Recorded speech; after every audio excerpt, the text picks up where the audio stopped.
Anyway, so here we are. It's Christmas season, a lot going on. Christmas is 15 days away. Okay, so if what I just said makes you excited, you're either ready or clueless. If what I said makes you nervous and anxious and almost in a panic, then probably I have a word of encouragement for you today, right? So, and anybody got a to-do list left? You got a to-do list, right? I'm going to read this for you. It's the 10 worst gifts for men. And guys, you're going to thank me for this later. I'm serious. And because I'm an equal opportunity offender, I also have the 10 worst gifts you can give for ladies. Ladies, matter of fact, after the first service, some of the guys had to go back to the store. So anyway, here it is. 10 worst gifts for men. Number 1, a toolbox. Because the one you can afford won't hold hardly anything. One he wants is too expensive even for him to be able to buy, right? Yeah. Number 2, anything with a scent. He might need it, but he doesn't want it. Number 3, a shovel or a rake. Just because he likes working outside doesn't mean he wants to work hard outside. Okay? Number 4, a necktie or socks. Because he's hoping that necktie you get him, he's hoping it gets buried in the back of the closet and you would never ever ask him to wear that. Number 5, stationery. If he's not written you a love note, stationery is not going to fix the problem. Okay? Number 6, the fruit of the month club. Bacon of the month, different story. Right, guys?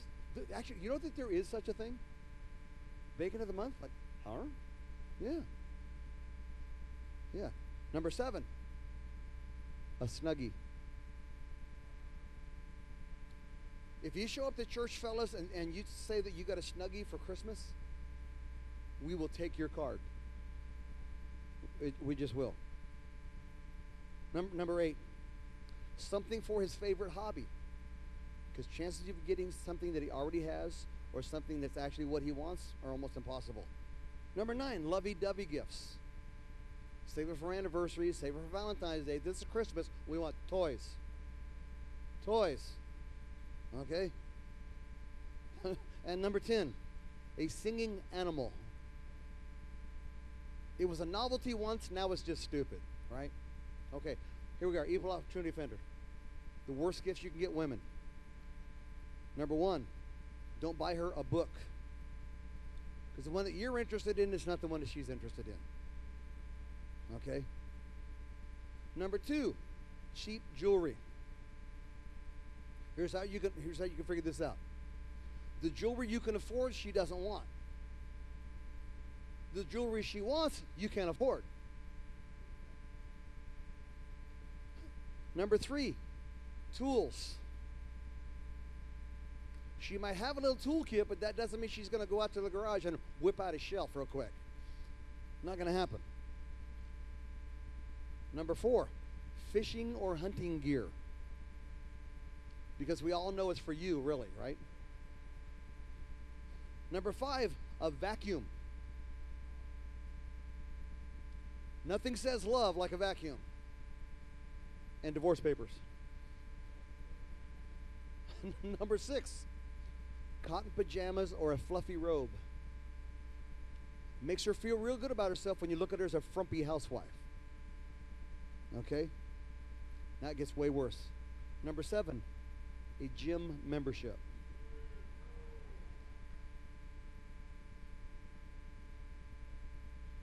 That's like Black Death.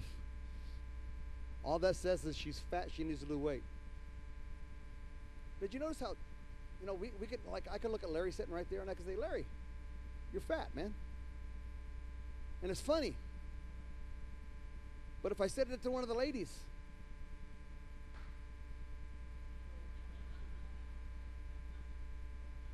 so y'all all skinny, that's what I'm saying.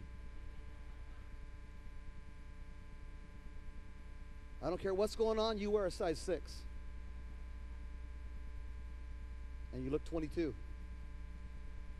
Number 8, kitchen appliances. There might be one that they really, really, really want, but if they don't call it out, it's not a Christmas gift. If you get that, it just reminds her of work, and you just think that her place is in the kitchen, and it's not going to go well for you. Number 9, anything as seen on TV. Just some cheap plastic piece of garbage is going to break the second week that she has it, and you are at fault for buying the crummy gift. Then, number 10, anything sensible. Because they want something that means something, so they want something that's sensitive, not sensible, right? Okay, so with all that in mind, I know we got a lot going on at Christmas, and we're talking about this. We all got these lists going on. And so the season, the pressure of the season creates anxiety. Everybody say anxiety.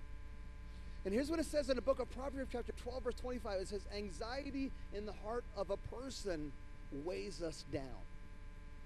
When you're anxious about it. So the anxiety for the holiday season is you've got all this stuff you got to do. It's a tyranny of the unfinished. It's I wish I could do this and this kind of stuff. So we get running at a pace that's literally not sustainable. Isn't that right? The holiday season is crazy, and we're all guilty of that. It's like, matter of fact, a lot of you guys sitting here today, just when you sat down in your seat today, you went, it's kind of a relief. So that means everything is going way too fast. And we know it's not a pace that we can sustain.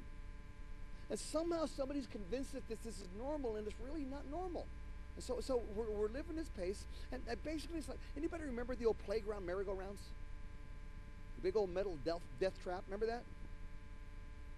It's like riding the merry-go-round. It's spinning really fast. It's going so fast you don't dare to let go. Don't try to get off. You will be a casualty. And you're so sick you don't see like you can hang on. All you do is just wait for the inevitable crash. Eventually you lose your grip, you bounce around the inside like a ping pong ball, and then it ejects you out at the slides, right? Children's safety, right? And so this pace, that sometimes that's kind of how we do our lives. We do the holiday season, right? So it's the pressure to try to be that dad, or the pressure to try to be that kind of a mom, the pressure to be this kind of a family, the pressure to be that kind of a guy or that kind of a girl, the pressure to get these particular classes, to get these kind of grades, to do that kind of a job. That pressure that's on us, it is not a sustainable life. And that's why it's important that we really get the Christmas message, right? So now the irony is we are trying to manufacture happiness while we produce unhappiness. Doesn't that sound crazy when you say it that way? What are you doing? Oh, we're trying to be happy, right? But it just gets out of hand, right? So now when I see all the news and everything about all of these Hollywood characters and politicians where they're crashing and burning, now watch this. These people have achieved the life that we think we are striving for. They got all the stuff. They got all the notoriety. They've made the grade. They're popular. But look where it left them. So here's what I'm saying. It doesn't fix what's broken. It doesn't fix the problem. So that's why I want to go all the way back to the Christmas message and really get this. Now, if you're between the ages of 15 and 30, let me say something to you. If you're between the ages of 15 and 30, my generation is counting on you to change the world. We are. We don't want you to manage the world that we give you. We don't want you to mangle it either. What we want you to do is we want you to take the stuff and the calling and the purpose in your life, and we want you to mold this world into something better than it is today. Doesn't that make sense? So in order for us to do that, we have to know why we're here. What is our purpose? What is God's plan for our life? Doesn't that make sense? So that's why we're going to go back to the Christmas story. It's in Luke chapter 10. Let me read this to you. Luke chapter 10. Here's what the angel said to the shepherds. Do not be afraid, for behold, I bring you good tidings of great joy, which shall be to all people. For unto you was born this day in the city of David a Savior, who is Christ the Lord. And this will be a sign for you. You will find a babe wrapped in swaddling clothes and lying in a manger. And suddenly there was with the angel a multitude of the heavenly host praising God and saying, Glory to God in the highest, and on earth peace and goodwill towards men. So if God's plan, if God's purpose is good news and great joy, if God's plan and God's purpose is peace and goodwill towards one another, it just makes perfect sense that if our life is going this way and God wants to go this way, God will do something to cause our lives to change direction. Doesn't that make sense? So that's why God can send us a change-up to change things up, right? Now the change-up is the greatest pitch in a great pitcher's arsenal, baseball. Everybody say baseball. I know baseball season is over, but this is just a cool illustration. Now this particular baseball, Jose Canseco hit a home run with this actual baseball. There was a young man that had cancer, and it was a Make-A-Wish thing, and he went to watch a professional ball game. Jose Canseco hit a home run with this ball, gave him the ball and the bat, and his parents, actually, when he passed away, they gave it to New Life. So this is his actual home run baseball. Now, the change-up, the way that it works, matter of fact, the dictionary describes it as deceptive. It describes it as deceptive because what the pitcher will do is he takes all of the action of throwing a fastball. But the problem is because it's a changeup, it comes at a much slower pace. So what the batter will do, he will anticipate it getting to the plate, and he'll take a swing, and the ball gets to the plate before, or excuse me, he swings before the ball gets to the plate. How many of you guys ever play baseball? Now, I'm not asking if you're good. How many of you guys ever played? Right? Some of you guys, the only difference between you and the bat boy is a different uniform, but you know. I know, that's low, right? So when you're playing baseball, how many of us have ever taken a swing and you swung way before the ball even got there? Anybody ever do that? See, that's a change-up. So here's what I'm saying. So in life, for us, for you and I, sometimes we expect God to do something at this pace. We expect life to work this way. We expect, well, I should be this place by now, and we should have all of these kind of things going on, and I should have the house and the car and family. We should have all these things, and when it doesn't come at the pace that we think that it should, that's the change-up. And those are the times when it really, literally rocks our world and messes us all up, right? Okay, so the change-up comes when hope is high, faith is good, things are going great. It's like, man, the next step, I'm going to do this, and it goes down instead of up. You're like, what the? This is just crazy. It's a change-up that messes us up, right? Now, buried deep in the Christmas story, there's another character we don't hear much about when we talk about Christmas. He's actually Jesus' cousin. Because Mary, Jesus' mother, had a sister by the name of Elizabeth. And Elizabeth and her husband had struggled with infertility for many years. Many years. See, it's not a new problem. And then out of nowhere, Elizabeth gets pregnant. Now, I understand how this works. It's not actually out of nowhere. It's just part of the story, okay? I know how this works. Poor Pastor Dave, he has no clue. I know how it works. Just work with me. But boom, all of a sudden she's pregnant. Can you imagine? My guess is that they're probably like in their 40s. And she goes to old Zachariah. She goes, hey, the test is positive.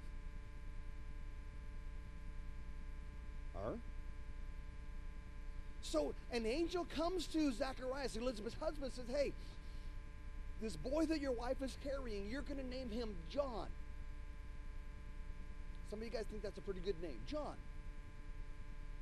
Now the problem is nobody in their family has ever been named John. It's like, what? That's weird. And here's what the angel says. So John is going to grow up to be somebody that does incredible stuff with God. How cool is that? So John, when he grows up, he's born 6 months before his cousin Jesus. 6 months before.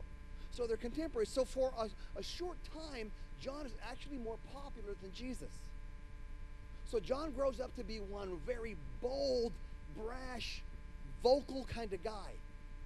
He's literally the Donald Trump of that time. He just says stuff and people go, dude, really? Man. He calls out the religious leaders. He calls out the government leaders. He turns to some of the religious leaders and basically just kind of points to their sins, like, he freaks people out. So during this time when he's talking to all these guys, he develops a huge crowd of people that are listening to him talk, right? And so one day while he's speaking by the Jordan River, he looks up and he sees his cousin, Jesus, walk in his direction. Something happens inside of John and everything changes. Anybody ever have that spiritual epiphany where something rises up in you and just like you get suddenly just bold, like, whoa, and something comes out, you go, whoa, I didn't know I could do that. So John, he gets really bold, and he points to his cousin. He points to Jesus, and he said, behold, the Lamb of God that takes away the sin of the world. Now, you might not understand how bold of a statement this is, because up until that time, every year, the people of God would sacrifice a lamb to push sin off for only a year. So he makes a statement that this is the lamb that takes it away completely forever. That's called our forgiveness. See, that's what's cool about this. So he's on cloud nine, things are going good, and Jesus is the guy, and everything. So he thinks, man, this thing is really starting to go good. His faith is strong, his confidence is up. You guys know what I'm talking about? You ever been someplace where you thought, man, nothing can possibly go wrong? Oops. But then God throws John a change-up. And his strong faith, his strong confidence in God takes a hit. Anybody ever had your faith take a hit? Anybody ever have doubts about your faith, doubts about God, doubts about God's plan for your life? This is what happened to John. Watch this. It's in Matthew chapter 11 and verse 2. It says, and when John heard in prison about the works of Christ. In prison, what? He wasn't doing a jail ministry either. I mean, he's in prison. When John heard in prison about the works of Christ, he sent two of his disciples and said to him, are you the coming one? Or do we look for another? See, that's the change-up. See, things didn't go the way that John had them planned. He'd been saying bold things over and over and over again. Now, all of a sudden, one day when he says something bold, somebody doesn't like it. Because he actually accused the Roman governor of having an affair with his sister-in-law, which was true. So the Roman governor got mad and had him arrested. See, sometimes things happen that rock our faith. Sometimes things happen that rock our relationships. Sometimes things happen to us that make us doubt God. Or doubt if we even have any relationship with God. Am I getting through to you guys? See, that's the change-up. And that can make us feel like something is horribly wrong. So John gets to this place and he goes from, this is the one, to, are you the one? Listen, friends. Everybody at one point has a crisis of faith. Everybody.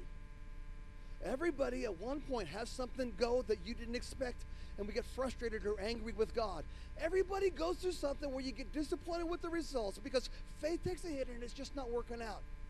So he says, yeah, I don't know if I got this right. Did I get this wrong? So the expectations are high, but the results are really, really low.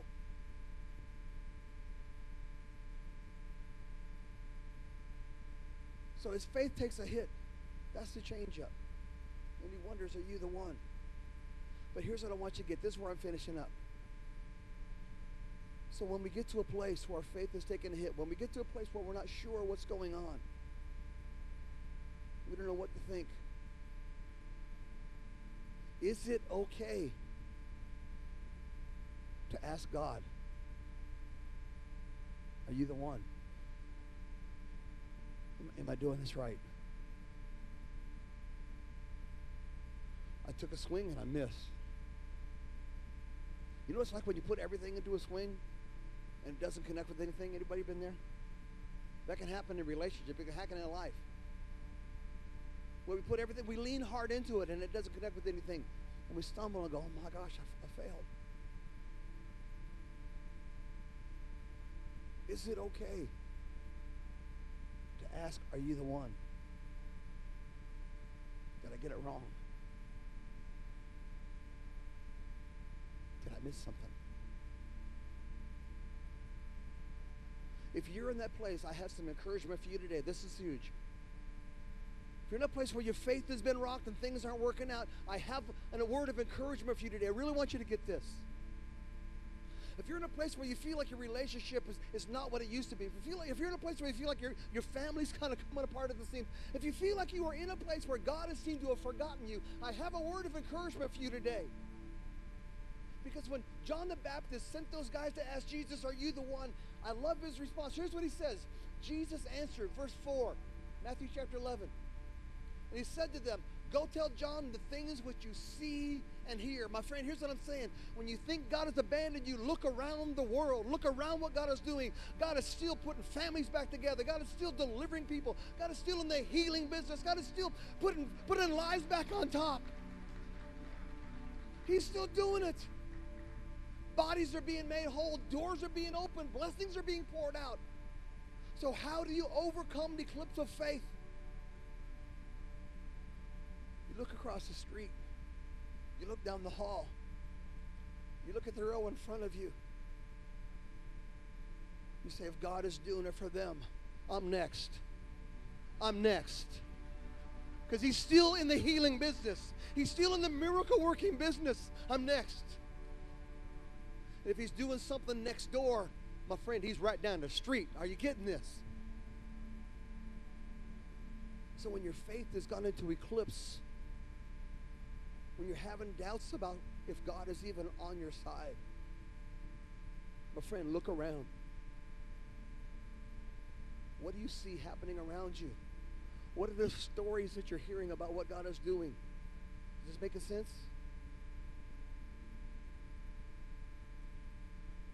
See, that's the change up. See, the change up comes slower than we expect. Anybody feel like you've been waiting on God like forever? Like, okay now. This actually happened to me this week. I was sitting at a traffic signal. You ever sit at those traffic signals that are like 12 minutes long? I missed a whole appointment. What is the deal? There's this whole line of cars. When it finally turns green, somebody's going through their purse. Yeah, here we go. You know, you want to give them the horn of encouragement, right? Double honk? No, that's wrong. Don't do a double honk. You get beep, you know, just a little bump. And when they look up, you, and then they wave back, kind of. Okay, you can figure this out. Then as they scoot up there, it turns yellow and they stop.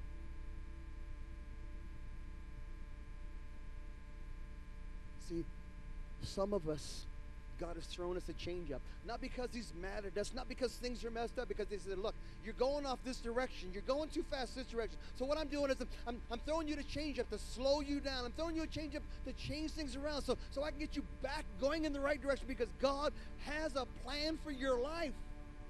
He's got a plan. The change up is not to mess you up. The change up brings change. Could I get everybody to bow their heads and close their eyes for just a moment, please?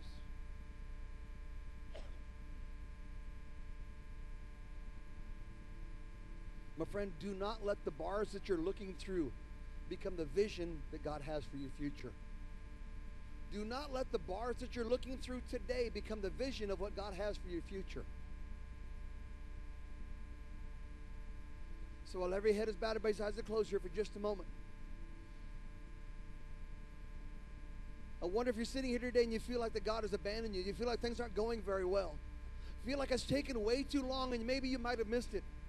Or maybe you put everything into the swing and you struck out. If this is speaking to you today, all I want you to do, just raise your hand real quick, put it right back down, and say, pray for me, Pastor. Thank you. Thank you. Thank you. I just wonder, is anybody that life has just kind of beaten the joy out of you?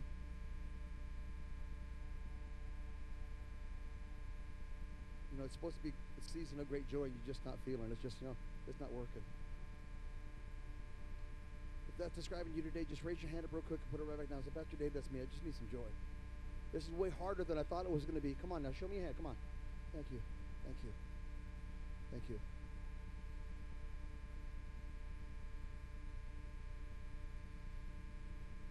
Some of you right now, you're sitting here today, and the conflict is consuming you. The conflict, the problems, the struggles, they're consuming you, and you think that that's all there is. You're looking at life through the prison bars of what you're going through right now. Don't let that become your future. Let God breathe life back into you. If that is talking to you where you're at right now, just raise your hand and say, Pastor Dave, that is me. Conflict is consuming me. Thank you. Thank you. Thank you. Thank you. Could y'all stand, please?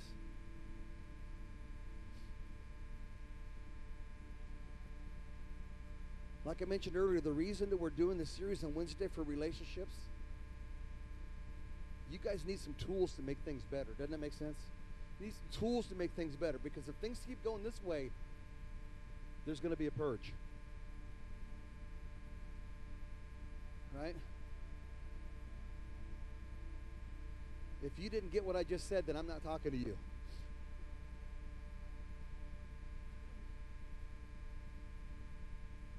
Behold, I bring you good tidings of great joy, peace, and goodwill towards men. Doesn't it sound like a great idea? So what God is probably doing in your life, if that's not the direction your life is going, God is probably sending you a change up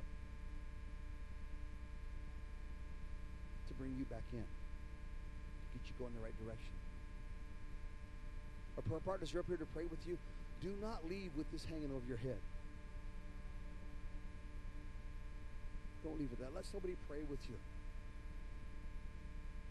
Let somebody join with you. Just pray the blessings just rain down in your life. It's not about the decorations and the presents and food and all. I mean, that stuff's great. I love Christmas time. I've been listening to Christmas music just as loud and proud, man. Loud and proud. Matter of fact, yesterday or last night, somebody pulled up next to me to go to the church and rolled down my window. They rolled down theirs. We had it on the same Christmas music. We're both like, it's just stupid. Nothing wrong with that. But don't let that steal this. Okay? Let's pray. Father God, we come before